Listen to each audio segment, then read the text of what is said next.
கடந்த மாதம் 47வது ஆசியான் உச்சநிலை மாநாட்டை வெற்றிகரமாக நடத்திய மலேசியா, மாநாட்டின் நிர்வாகம் மற்றும் பாதுகாப்பு அம்சங்களில் செலுத்தப்பட்ட தீவிர கவனம் அமெரிக்க அதிபர் டொனால்டு டிரம்பின் மிகுந்த கவன ஈர்ப்பாக மாறியது என்று பிரதமர் டத்தோஸ்ரீ அன்வர் இப்ராஹிம் தெரிவித்தார்.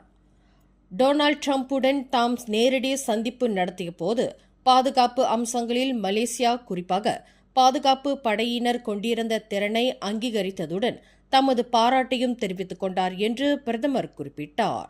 போலீஸ் படை தலைவர் டத்தோஸ்ரீ முகமது காலித் இஸ்மாயிலை தனிப்பட்ட முறையில் நேரடியாக சந்தித்து அவருக்கும் அவர் தலைமையிலான போலீஸ் படைக்கும் வாழ்த்து கூற வேண்டும் என்று அமெரிக்க அதிபர் தமது விருப்பத்தை தெரிவித்ததையும் டத்தோஸ்ரீ அன்வார் மக்களுடன் பகிர்ந்து கொண்டார்.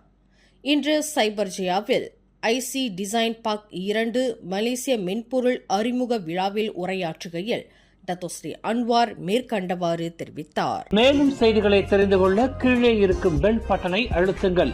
உங்கள் மகிழ்ச்சியை வெளிப்படுத்த லைக் மற்றும் ஷேர் செய்யுங்கள். தொடர்ந்து திசைகளோடு இணைந்திருக்க சப்ஸ்கிரைப் செய்யுங்கள்.